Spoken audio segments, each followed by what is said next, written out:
تو میرے پیارے آقا صلی اللہ علیہ وسلم کے پیارے دیوانوں، اس سے مراد سورہ فاتحہ ہے۔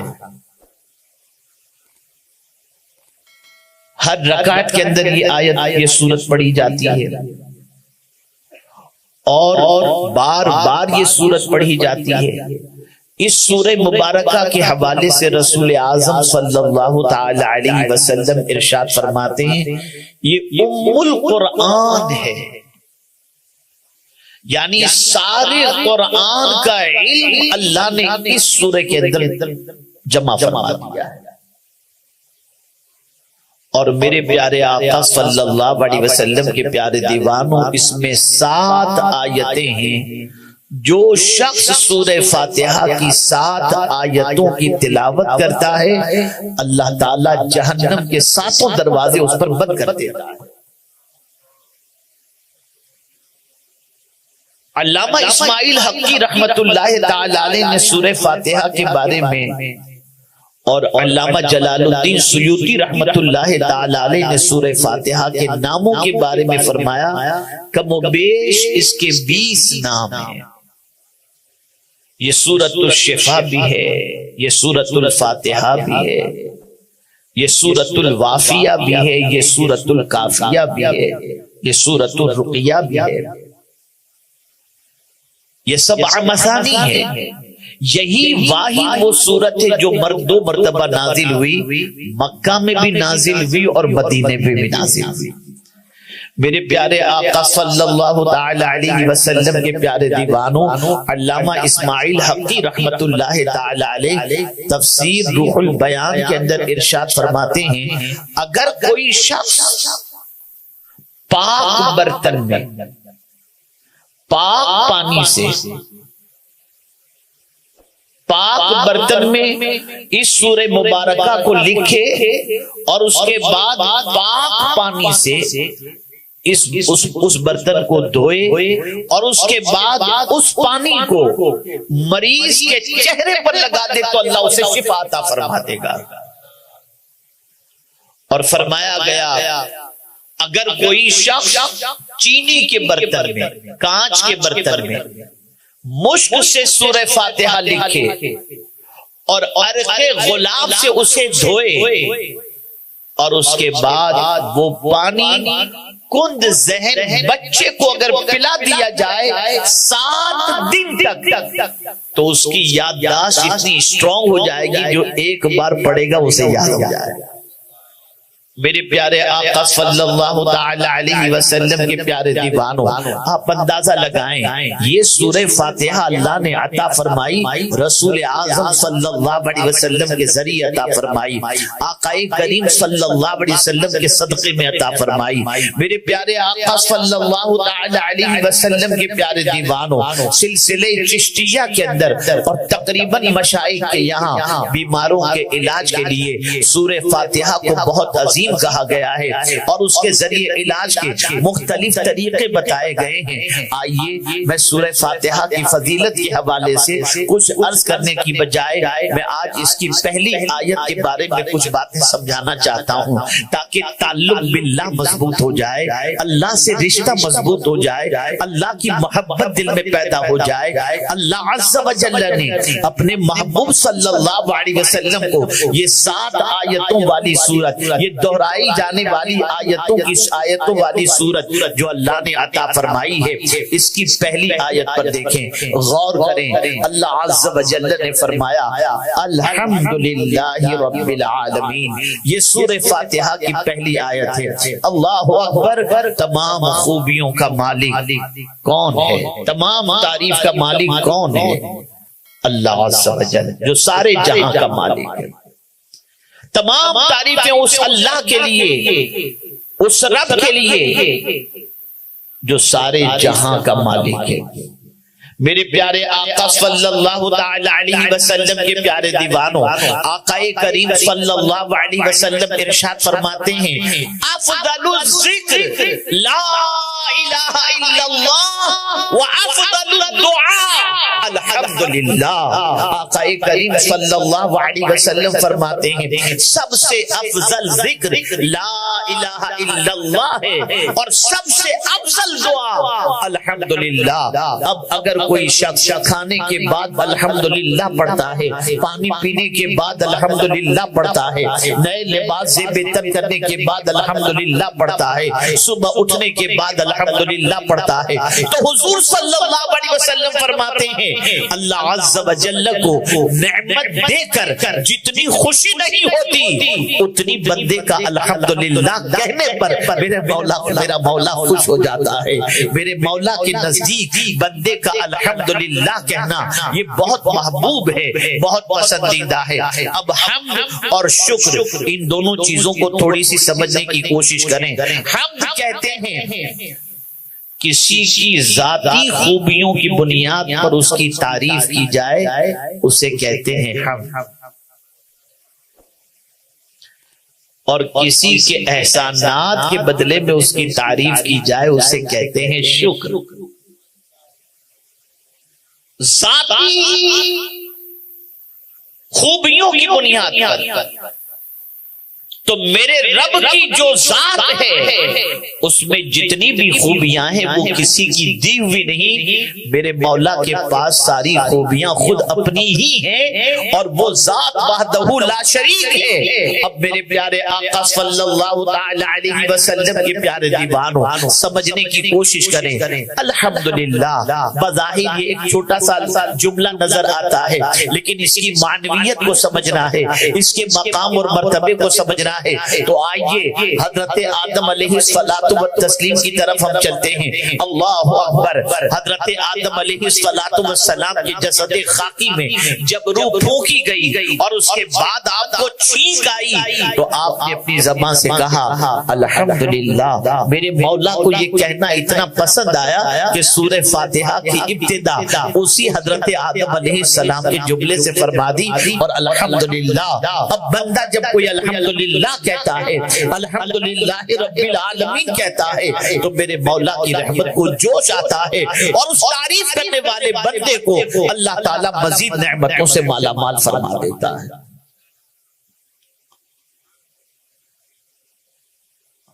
الحمدللہ. یہاں تک فرمایا گیا کسی نعمت کے ملنے پر اگر کوئی بندہ ایک بار الحمدللہ کہے اسے ثواب ملتا ہے, 2 بار کہے تو ثواب ملتا ہے, اور تیسری بار اسی ایک نعمت کے ملنے پر الحمدللہ کہے تو اللہ اس کے گناہوں کو معاف فرما دیتا ہے. یہ ہے الحمدللہ. یہ کس کے صدقے میں یہ صورت ملی؟ حضور کے صدقے میں, سرکار صلی اللہ علیہ وسلم کے صدقے میں. اب الحمدللہ تمام خوبیاں اللہ کے لیے, اللہ معبود برحق جس کی بندگی کی جائے, جو ہمارا معبود ہے, جو ہمارا معبود برحق ہے, اسی کی بندگی اسی کی عبادت ہمیں کرنی ہے اور ہم کرتے ہیں. لیکن وہ معبود ہے, اس کی دلیل کیا ہے؟ اسی کو قرآن نے کھولا الحمدللہ رب العالمین, سارے جہان کا پالنے والا. تو جو سارے جہان کا پالنے والا ہے وہ وہی ہے جس کی عبادت کی جائے, وہی معبود برحق ہے. رب کہتے ہیں پالنے والے کو. رب کا معنی ہوتا ہے مالک, رب کی معنی ہوتا ہے سید, رب کے معنی ہوتا ہے حاکم, رب کے معنی ہوتا ہے, تمام مفسرین نے رب کا معنی پالنے والا, پرورش کرنے والا فرمایا. اور میرے پیارے آقا صلی اللہ علیہ وسلم کے پیارے دیوانوں مفسرین نے یہاں تک بھی فرمایا بتدریج کسی کو کمال تک پہنچانا وہ رب ہوتا ہے, اس کو رب کہتے ہیں. بتدریج کسی کو کمال تک پہنچا دیا. تو اب آپ دیکھیں پہلے ایک چھوٹا سا بچہ ہوتا ہے, پھر وہ چلنے لگتا ہے, پھر تھوڑا سا بڑا ہوتا ہے, پھر تھوڑا سا بڑا ہوتا ہے, پھر تھوڑا سا بڑا ہوتا ہے, پھر نوجوان ہوتا ہے, پھر بڑا ہوتا ہے, بڑھاپے کی دہلیز تک پہنچتا ہے. تو یہ بتدریج کمال تک اگر کسی کو کوئی پہنچا رہا ہے تو وہ میرا رب ہے، وہ پالنے والا ہے۔ میرے پیارے آقا صلی اللہ علیہ وسلم کے پیارے دیوانوں، وہ کسی ایک کو نہیں پالتا، سارے عالم کا پالنے والا ہے۔ پتھر کو پالنے والا اللہ، درخت کو پالنے والا اللہ، پہاڑ کو پالنے والا اللہ، زمین کو پالنے والا اللہ، پھل فروٹ کو پالنے، اس کے درخت کو پالنے والا اللہ، انسان کو پالنے والا اللہ، سب کو پالنے والا اللہ ہے۔ 18,000 کم و بیش عالم ہیں، ان سارے عالم کو پالنے والا اگر کوئی ہے تو اللہ عز و جل ہے۔ پتہ چلا جو پالنے والا ہے وہی عبادت کا حقدار ہے، اسی کی بندگی کی جائے۔ میرے پیارے آقا صلی اللہ علیہ وسلم کے پیارے دیوانوں، ہم نے کبھی سوچا کہ ہم ماں کے شکم میں تھے، وہاں ہمیں کون پال رہا تھا؟ وہ اللہ عز و جل کی ذات تھی جو ماں کے شکم کے اندر ہماری پرورش فرما رہی تھی۔ آج ہمیں کون پال رہا ہے؟ اللہ رب العزت جل جلالہ پال رہا ہے۔ میرے پیارے آقا صلی اللہ علیہ وسلم کے پیارے دیوانوں، آپ ذرا سوچو، پالنے والی ذات اللہ کی ہے، وہ ہمیں ہماری پرورش فرما رہا ہے، ہمیں جو ہے کمال تک لے جا رہا ہے۔ چلنے کا ڈھنگ اس نے عطا فرمایا، پیر کی قوت، پیر میں قوت اس نے عطا فرمائی، یادداشت اس نے عطا فرمائی، رزق اس نے عطا فرمایا۔ اور میرے پیارے آقا صلی اللہ علیہ وسلم کے پیارے دیوانوں، پورے بدن میں قوت اگر کسی نے عطا فرمائی ہے تو وہ اللہ رب العزت جل جلالہ نے۔ آج وہی تو ہمیں پال رہا ہے، اور پھر یہی نہیں کہ ہمیں پال رہا ہے، ہماری اولاد کو بھی وہی پال رہا ہے، ہماری بیوی کو بھی وہی پال رہا ہے، ہمارے بچوں کو بھی وہی پال رہا ہے، ہمارے رشتہ داروں کو وہی پال رہا ہے، وہی پالنے والا ہے۔ میرے پیارے آقا صلی اللہ علیہ وسلم کے پیارے دیوانوں، کتنے تعجب کی بات ہے، اگر چند دنوں کی روٹیاں کوئی دے دے تو ہم اس کے حکم کی نافرمانی نہیں کرتے، چند دنوں کی ملازمت اگر کہیں مل جائے تو اس سیٹ کی بات ہم نہیں ٹالتے، لیکن جو رب ماں کی گود سے لے کر زندگی کی آخری سانس تک ہمیں پال رہا ہے۔ آج بندے کی پوزیشن کیا ہے؟ وہ بندہ جس کو اللہ پال رہا ہے، بندہ اس کی بات سننے کو تیار نہیں، اس کے فرامین پر عمل کرنے کے لیے تیار نہیں، اس کی نافرمانی ہو جائے تو اس سے معافی مانگنے کے لیے تیار نہیں۔ کتنی حیرت کی بات ہے، پال خدا رہا ہے، فرمان شیطان کا تم مان رہے ہو، پال خدا رہا ہے، اس کے ارشاد کے خلاف زندگی گزار رہے ہو۔ ایک واقعے کے ذریعے آپ کے دل و دماغ کو تھوڑا سا اللہ عز و جل کے فرمان پر عمل کی طرف مائل کرنے کی کوشش کر سکوں۔ اللہ اکبر۔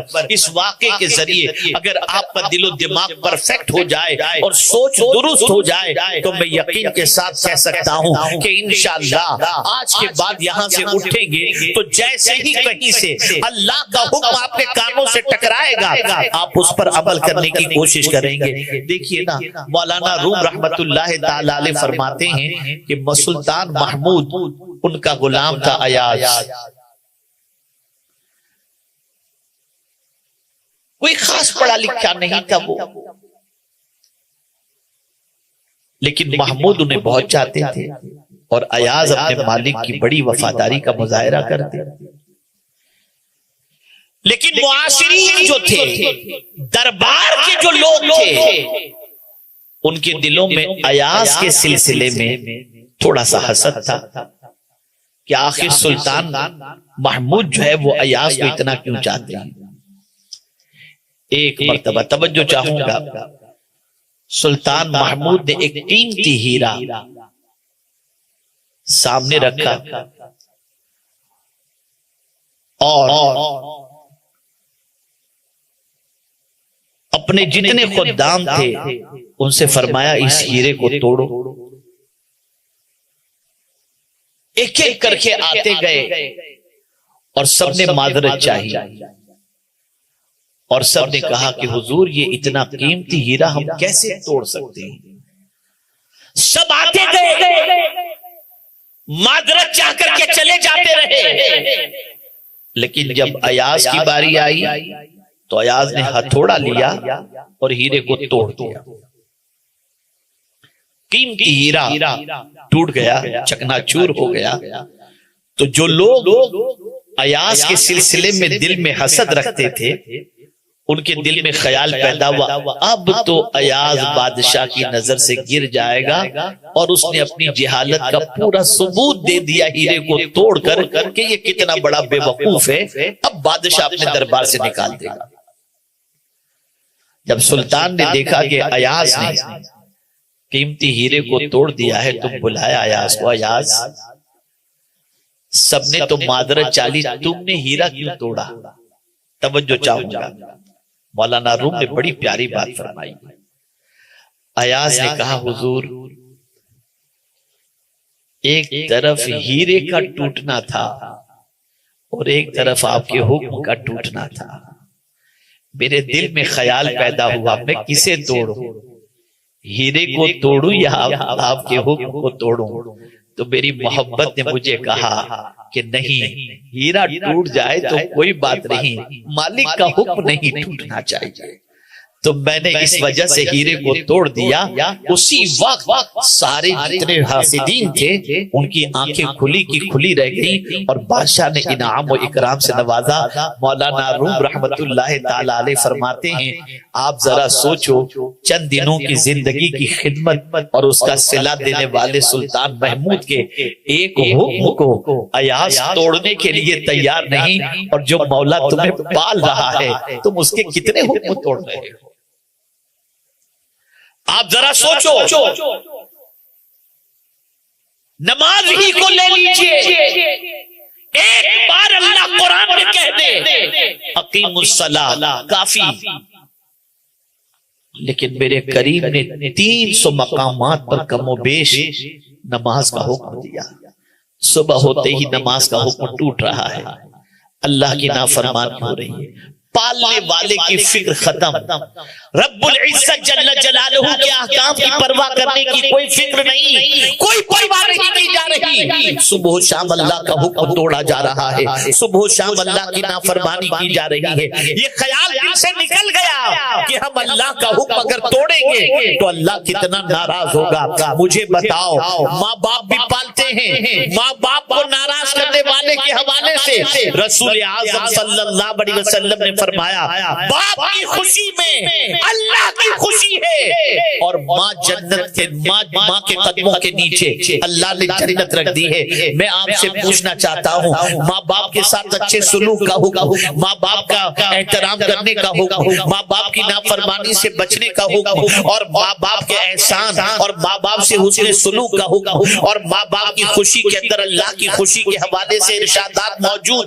میں پوچھنا چاہتا ہوں اے رسول اعظم صلی اللہ علیہ وسلم کے پیارے دیوانوں، ماں باپ کب تک کیا پالتے ہیں، کتنا پالتے ہیں، کس طرح سے پالتے ہیں؟ تو جب تم کھانے کے لائق ہوئے تمہیں غذا عطا کر دی، جب تم پینے کے لائق ہوئے تمہیں پانی عطا کر دیا، لیکن ماں کے پیٹ کے اندر کون پال رہا ہے؟ تم ماں سے دور ہو تمہیں کون کھلا رہا ہے؟ تم باپ سے دور ہو تمہیں کون کھلا رہا ہے؟ ارے ماں باپ کا انتقال ہو گیا تو تمہاری پرورش کون کر رہا ہے؟ وہ پالن ہار حقیقی کر رہا ہے، معبود برحق کر رہا ہے، احکم الحاکمین کر رہا ہے۔ میرے پیارے آقا صلی اللہ علیہ وسلم کے پیارے دیوانوں، ضرورت صبر کی ہے، جو ہمیں پال رہا ہے اس کی حکم کی نافرمانی، اس کے حکم کو جو ہے وہ توڑنا نہیں چاہیے، اس کی فرما برداری کرنی